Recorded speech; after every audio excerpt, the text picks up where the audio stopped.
visible on video? Oh, lots of hands. One. Okay. I mean, it's wonderful to be here. We're coming to the end of the day, so I would really like us all to honor Charlotte and thank her for putting this event together. I want to thank her for her mission, for her passion, and as you see later on, I know Africa pretty well too. And it's just an inspiration, because I firmly believe every single one of you here and every single woman, it's our time. We've got to rise up, or else we're going to get, I won't be political, goofballs south of the border deciding crazy things for us. Ladies, you have to take action. I also want to thank Charlotte for giving me the position. I can take my shoes off. Oh, much nicer. So a lot of the talks we've had today have been about finding ourselves. And that is massively, massively, massively important, because unless you find yourself, you're not really going to be able to go out and help other people. Would you agree with that? So finding yourself and finding a mission in your life, for me, is the most important thing. And everyone's saying how late they came to it. Hey, you know, I came to it really late, but we'll come to that in a minute. And I think it is profoundly important to do self-work and to find out who you are. But my talk is going to be a little bit different, because I'm going to say, okay, so now you know who you are. And even if you don't really know who you are yet, start broadcasting who you are. And I'm going to talk about the power of video to take your message to the world. And I think if every single one of us uses video in the way we can today, we can really, really make a difference in this world. So, hey, let's get on with that. So that's my passionate bit coming out, okay? Are you visible in video? I love this picture that Charlotte chose to be iconic of this event. Fearless Women's Summit. Okay, so this happens to be a rock called the Troll's Tongue in Norway. How many of you, hands up, how many of you would go out on there and do this? Good girls, yes, fantastic. How many would do this? Yay, good. There's no way on earth I would do that, because I know perfectly well what would happen. I'd go over the edge. But the point here is that we all have different limits for fearlessness, right?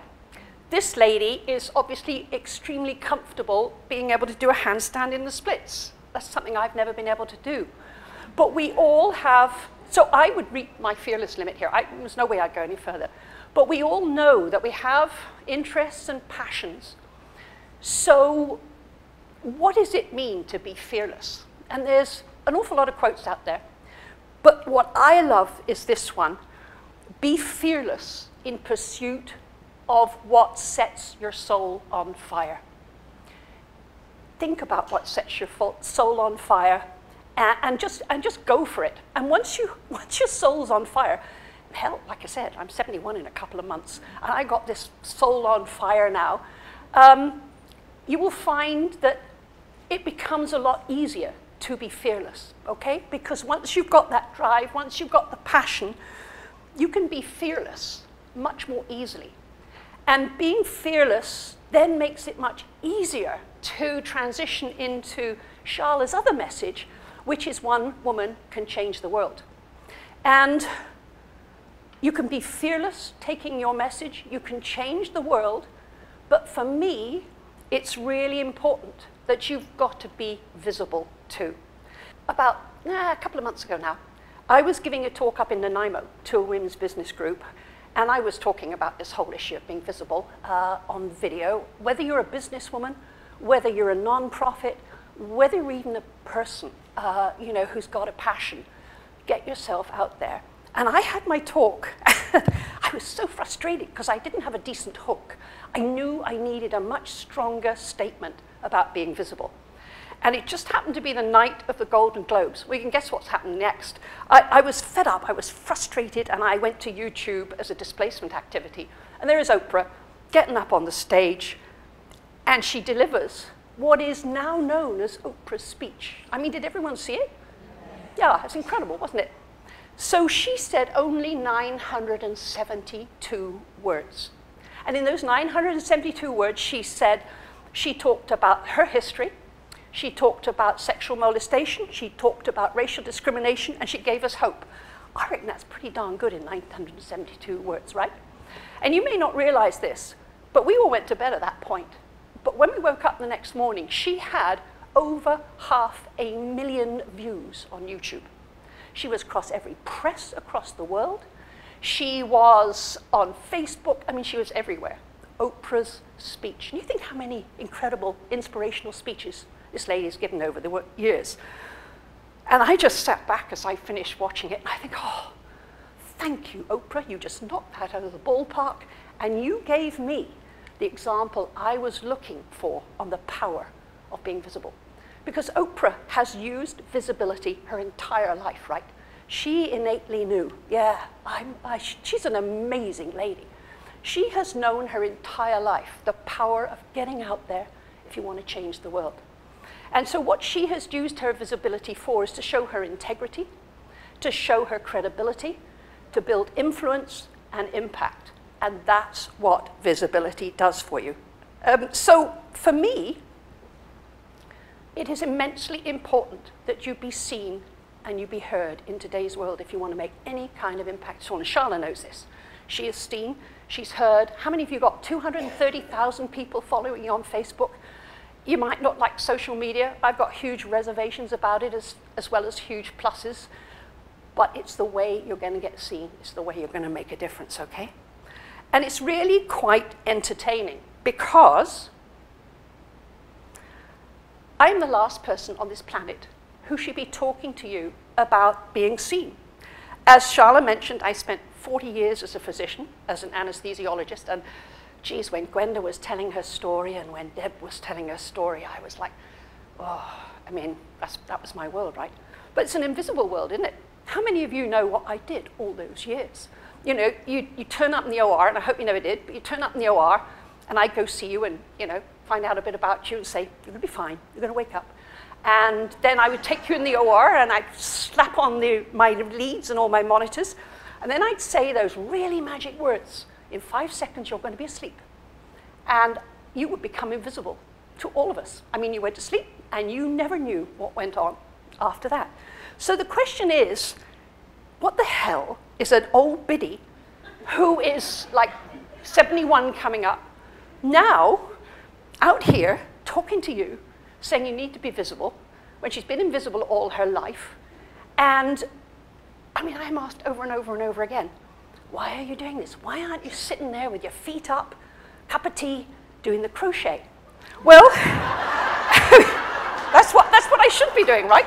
But in fact, I converted my world into being someone passionate about doing video. And I call myself the old biddy techie dude, because Rosemary, who is a dear friend of mine, she says we're not old. The old folks are not techie. I will take Rosemary to task on that. I am. Nobody else may be, but I'm the old biddy techie dude. And I was on a podcast last week, which is another way of getting your word out. I mean, I think if you want to get, I think I've been on 6 podcasts in the last 2 to 3 weeks. It's a way of getting your message out, okay? And I was on this podcast, and the person who was interviewing me said, you are a visionary. And I thought, oh, that's nice. I'd never thought of that. But in fact, in a way, they were right, or are right. Because I've always kind of loved history and things as well, so I've always seen our lives on a huge swath of history. You know, maybe from the Big Bang, few 14 billion years, all the way up to now. That's what we're living in. I mean, Einstein might say that time's curved, but for us it's linear. And I've always seen our lives on this film strip of eternity, the never-ending story. So I want you to think very carefully about your story, because you came into the film strip of eternity. You made a cameo appearance on your birthday, which is what Rosemary was alluding to. And you've got this, you know, in the breadth of time, you've got this smidgen of time, which is your unique life. You, no one else, no one ever again. And then, you know, you're going to stage left, on your deathbed and make an exit. So it really is your life for a very short time. And what are you going to do with those years that are given to you? I mean, I'll be honest, it was sad. My dad, when he died at 89, I think, his life was one of, he was really sad when he died. I shoulda, I coulda, I didn't. Now, if you want to go out after being given this precious little advantage of a life, and you're happy to go out with I shoulda, I coulda, I didn't, that's fine. It's everybody's choice. But for me, I think that's the ultimate sadness of a life. So I am now, right, got lost. So why on earth would I, at 60, decide to change my life? And I think was it Robin who said, there's always a moment in your life when you make a transformation. And I was tootling along happily thinking, oh, I'm going off into my retirement as a physician and it'll all be nice and all that kind of stuff. When at 60, I went through a very painful divorce after 37 years of marriage, which, you know, kind of pulls you up a bit. And you know, it's interesting. You think of the number of ladies here today who have made their life change after a divorce. It's a very transformational moment. So suddenly, at the age of 60, I'm looking at a different life. I'm looking at a single woman's life going forward quite a long way. So that happened in 2007. And then in 2008, well, we all know what happened, big financial crash. Splat, everything splat. And I had an extraordinary moment. I mean, I'm kind of really hard and techie and, you know, bang, bang, bang, go get me the blood now, you know, this kind of, you know. But I had a vision. It's like, I don't do visions, but I did have a vision, and it was a very visceral vision. And as I saw the financial world going down, I saw all these people whose lives were going to be financially ruined, and especially women. Because for a start, we know that women are likely to, at some stage, live on their own as they go into their later years. And then we're financially disadvantaged anyway when we go into our later years. And this was going to make us even more financially disadvantaged. And then on top of that, the third thing that really made me say, hey, I've got to do something here, is that all those years in medicine, I'd seen us start to live longer and longer and longer. It's incredible. I mean, we regularly now in the ORs here in Victoria will put new knees and hips into incredible going concerns of 96-year-old women, and they're going. So ladies, if you think you're planning to shuffle off this mortal coil at about 85, change your plans. 120, 130. So start, yeah, no, I'm serious.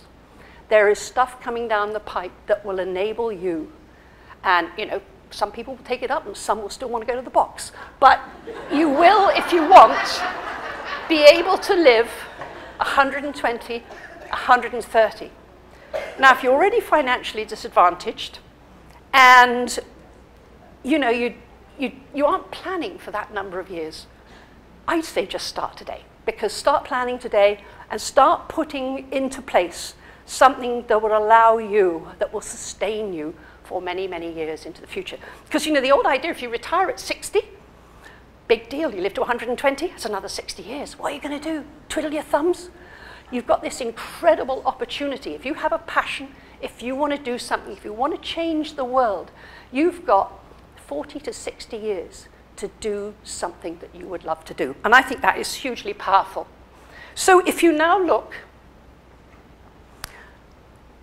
when I try to take people's message to the world, I see so many incredible women who've got all this wisdom up here. And it's in their head, and it stays in their head. So I've built this business around the whole idea of taking your wisdom, brain dumping it, organizing it, boom, batting it out to the world in every way, usually using video. Because if you think about everything, we've lived in a local world forever. This is a local audience. I've got, I don't know, a couple of hundred people here, and my message is only going out to you.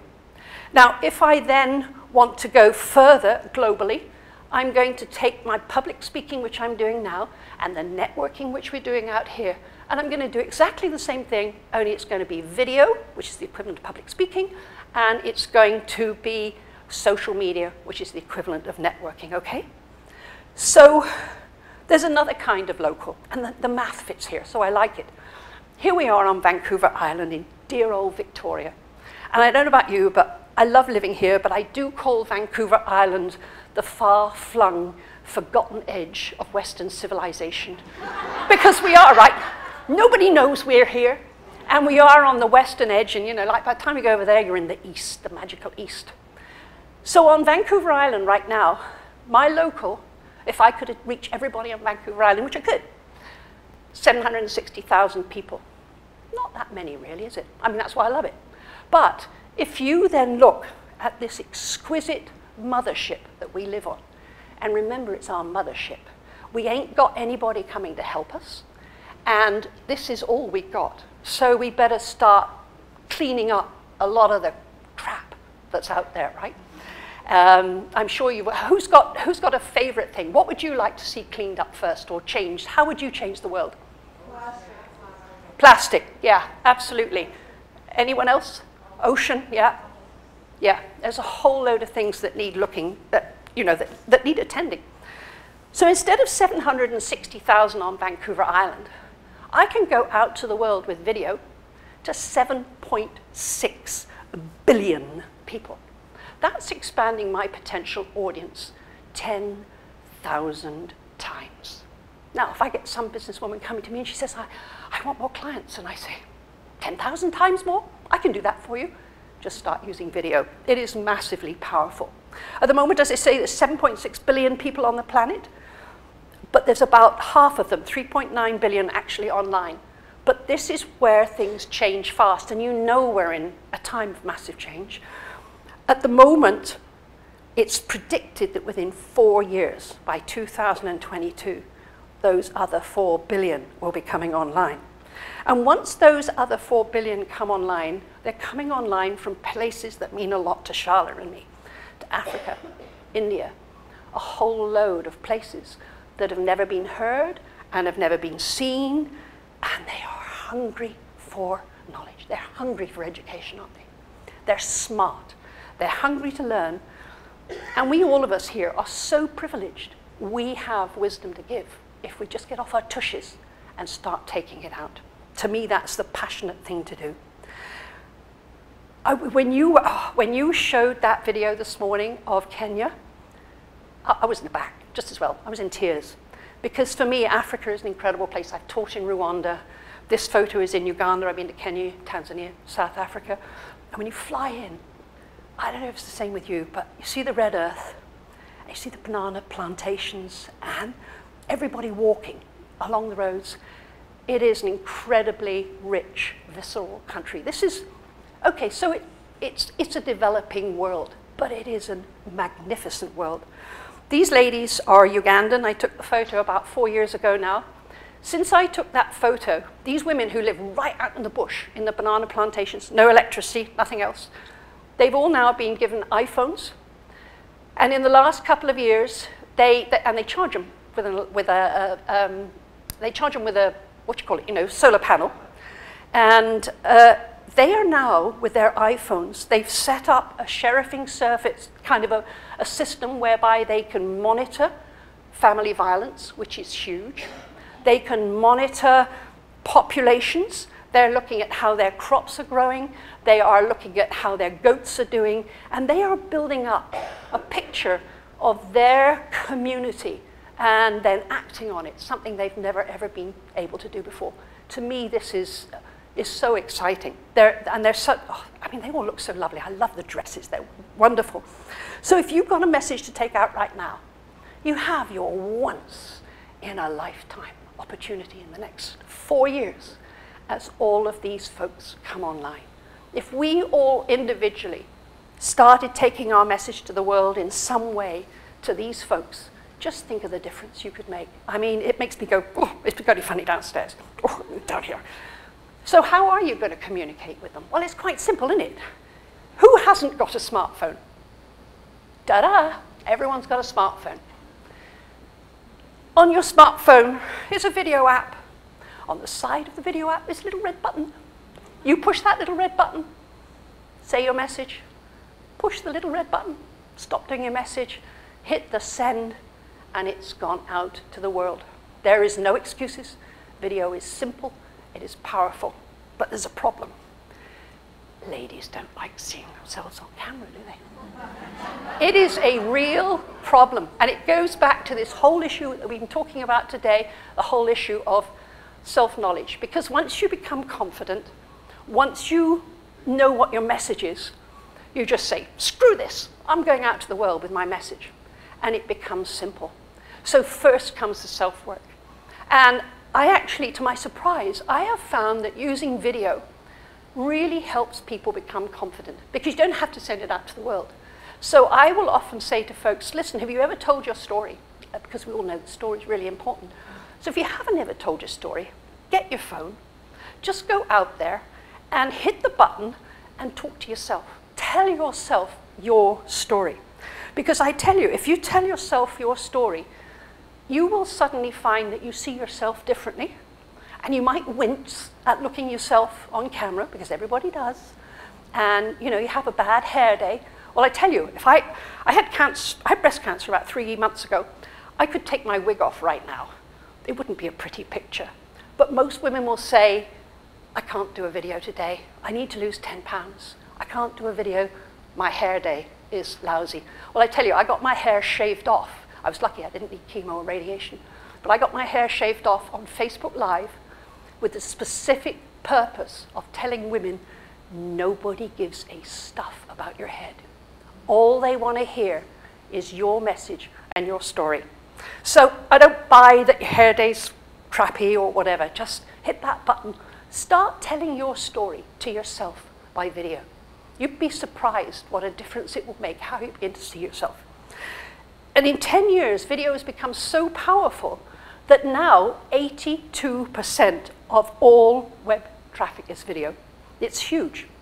Now, I've been talking about taking my message to the world, you taking your message to the world. But if you really want to start being found, think about the fact that you are only one click away from any influencer. And influencers are powerful.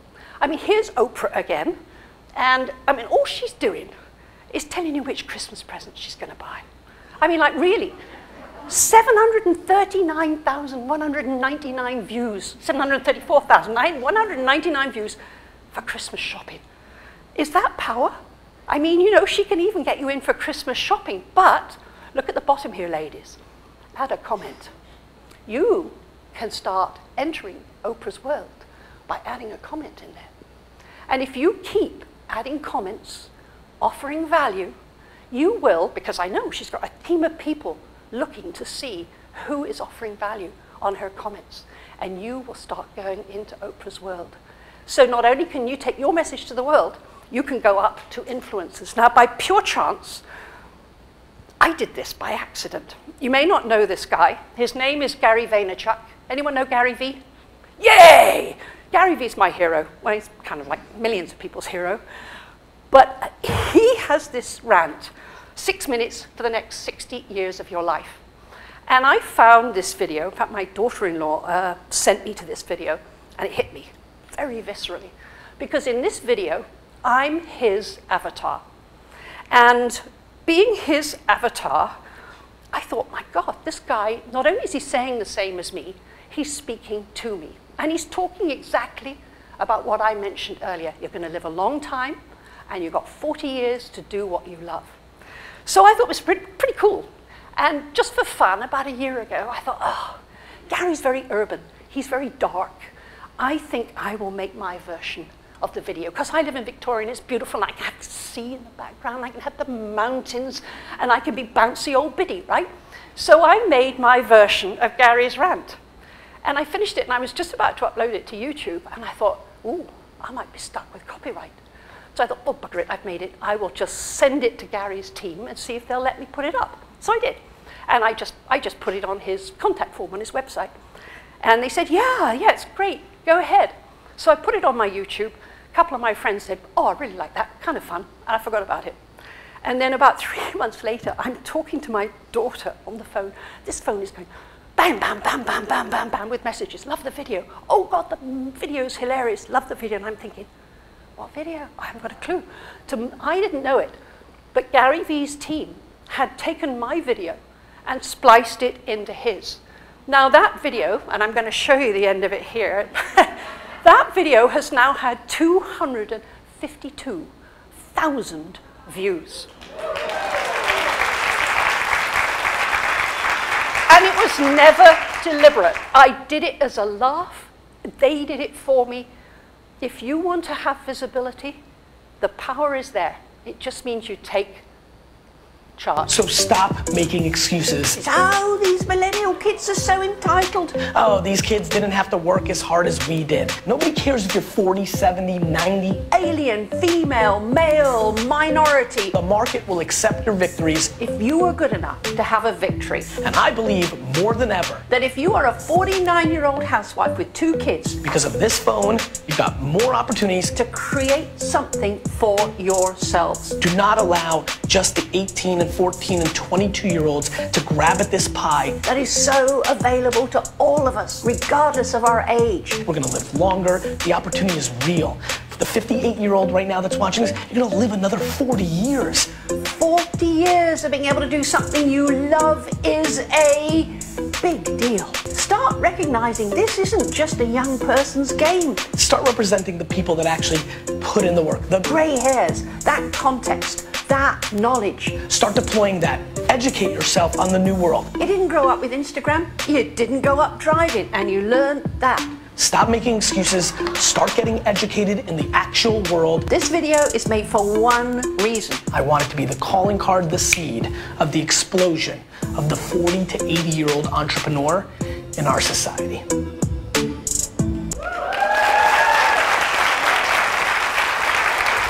Pure accident. So I would say, ladies, it's your time. Whatever message you have, because I know nobody's going to have nobody's going to be a negative Nelly with their message. We're all givers. We all want to make the world a better place. It's your time. Don't go home tonight and just say, oh, that was nice, back to your life. I mean, start taking action. Just start taking action. And even if you don't do videos and things yourself, start finding people who, like Charlotte, who have a movement already going. Join the movement. Do something. Because we have a chance to change the world. We've been trying to do it for about 2 million years and we haven't succeeded. So let's do it now. Ladies, you're great. Thank you. Thank you, Sue. Oh.